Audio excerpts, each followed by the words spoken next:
Qaala'insa jireenyaa yookiin gabaa jechuun gatiin bittaa baay'ee ol ka'uu, humni bittaa maallaqaa gadi bu'uu akkasumas meeshaan bitamu gabaa irraa baduun madaalamu. Biyya tokko keessatti qaala'insi jireenyaa wayita lama dhufuu danda'a. Tokkoffaa yoo gatiin bittaa maallaqaa biyya sanaa gadi bu'e yookaan kaarensi dipireeshiniin mudatedha. Humni bittaa maallaqa biyya tokkoo kan biyyoota biraan yoo wal bira qabamu yoo baay'ee gadi bu'ee fi gatiin doolaaraa baay'ee maallaqa biyya sanaan garaagarummaa guddaa yoo uumedha. Lammaffaa fedhii fi dhiyeessiin yoo wal madaaluu dhiise. Dhiyeessiinii fi fedhiin maamilaa yoo wal madaaluu dhiisu hanqina meeshaa fi tajaajilaa waan uumuuf gatiin bittaa ol ka'a. Kunniin ijoo saayinsiin dinagdee kaawaa ta'u malee haalonni uumamaa fi namtolchee kan jireenya qaalessuu danda'an baay'eedha. Fakkeenyaaf waraana, hongee, malaammaltummaa, alseerummaa fi kan kana fakkaatan ta'uu danda'u. Akka qabatamaa biyya keenyaatti wantoota tarreeffaman kana keessaa kan hafe hin jiru. Martuu wal gargaaruun jireenya qaalessuu irra darbee biyya gara kufaatiitti oofaa jiru. Tokkoffaa waraana keessoo. Biyyi keenya erguma hundeeffama mootummaa ammayyaatiin waraana keessootti xiqqoo keessummeessaa turte. Haa ta'u malee bara 2011 booda waraana keessoo hamaa ta'ee fi kan hirmaattota danuu hirmaachise keessatti argamti. Kun immoo humna oomishuu fi oomishtummaa irratti dhiibbaa guddaa fiduun qaala'insa jireenyaaf shoora olaanaa taphateera. Biyya tokko waraana keessoo keessatti wayita kuftu waa baay'eetu duubaan dhufa. Oomishtummaa sadarkaa gadi aanaa, badii qabeenya dhuunfaa, miidhaa bu'uuraalee misoomaa, alseerummaa babal'achuu fa'aadha. Kun marti waltumsanii biyya gara diigumsaatti oofu. Lammaffaan malaammaltummaadha. Biyyoonni Afrikaa durumayyuu malaammaltummaa irraa adda ba'anii kan hin ilaalamnedha. Bara dhiyoo kana immoo waanuma ayyamni itti kennamee gabaa bilisaan hojjetamaa jiru fakkaata. Malaammaltummaan akkamitti qaala'insa jireenyaatiif sababa ta'a jennee yoo ilaalle namni tokko karaa hin beekamneen qarshii 100 yoo argate qarshii seeraan alaa yookaan dadhabbiisaan ala waan argateef gabaa deemee wayita meeshaa bitu qusannaa malee bita. Tiippii mee qarshii 1,000 bitee qarshii 100 kenna. Kana jechuun namoota qarshii humnaa fi dabqoffeen argatan irratti gatii dabala. Inni sadaffaa maallaqni baankii biyyoolessaan ala maxxanfamudha. Kun immoo qaala'insa gabaa keessatti balaa guddaa kan qabuu fi isa hamaadha. Qaala'insi gabaa baay'ee kan ol kaasu yeroo maallaqni gabaa keessatti daran baay'atudha. Imaammanni maallaqaa kana to'achuuf oolu yoo hin jiraanne qaamuma ta'etu qarshii akkuma waraqaa maxxansaa oola. Kun immoo namni qarshii seeraan ala fayyadamu sun qusannaa tokko malee meeshaa bituun qaala'insa gabaatti boba'aa firfirsuun daran akka qaala'u taasisa. Inni arfaffaa alseerummaa daldaltootaati. Biyya bulchiinsa gaarii hin qabne, biyya nagaa hin qabne, biyya waraanni jiru keessatti jechi alseerummaa jedhu rifaatu tokko iyyuu uumuu hin danda'u. Daldaltoonni meeshaa wayita fedhan gatii ofiitti baasaniin akka fedha isaanitti gurguru. Kana kan godhan imaammata filootingii yookaan gatii doolaaraa gabaan haa murteessu jedhu jala dhokataniitu.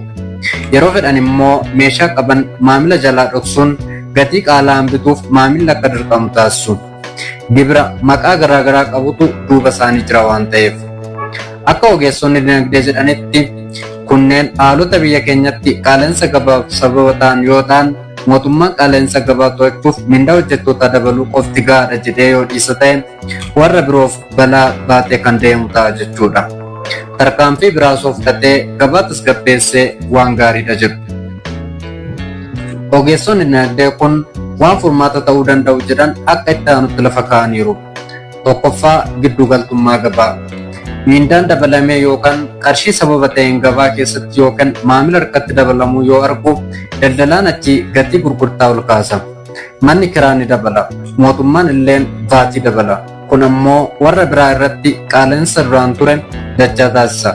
Keessattuu hojii dhabaa biyya kanaa kan dhibbantaa guddaan dabalaa jiru irratti. Biyya kanatti immoo wanti hunduu walitti hidhaminsa qaba. Tokko yoo dabalu wanti hunduu ni dabala. Fakkeenyaaf boba'aa fudhachuun salphaatti akka hubannu nu gargaara. Kanaaf mootummaan giddugaltummaa gabaa guddaan daldaltoota to'achuun gabaa tasgabbeessuu qaba. Keessattuu biyya imaammata mootummaa misoomaan bulaa jirtu keessatti salphaa ture. Inni lammaffaa waraana keessoo dhaabuu. Waraanni hanga kam qaala'insa gabaa keessatti gahee akka qabu waan qabatamaan argaa jirrudha.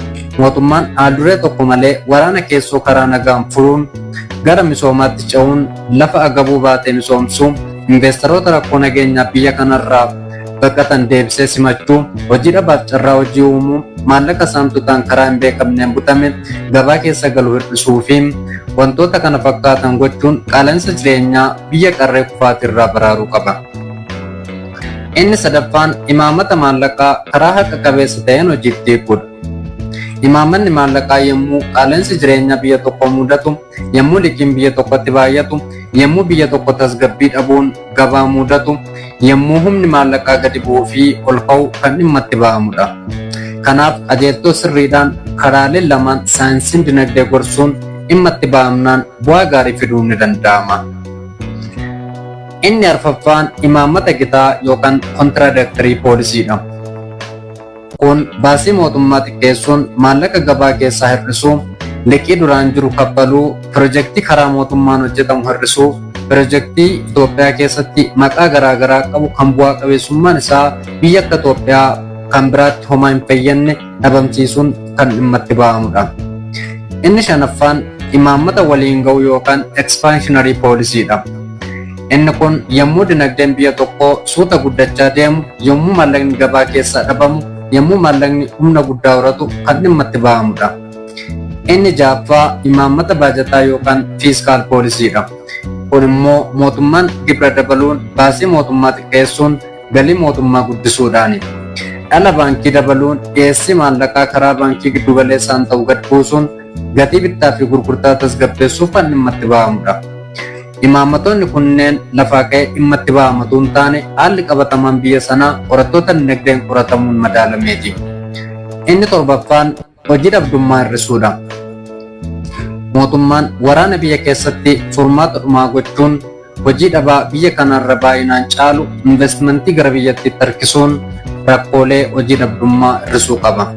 Yeroo kana oomishtummaan illee dabaluun furmaata qaala'insa jireenyaa kan biroos qabatee dhufa. Wantoota kannee fi kan biroo furmaata qaala'insa jireenyaa ta'an fayyadamuun malee maallaqa gabaa keessatti dabaluun rakkoon jireenyaa furuun baay'ee ulfaata.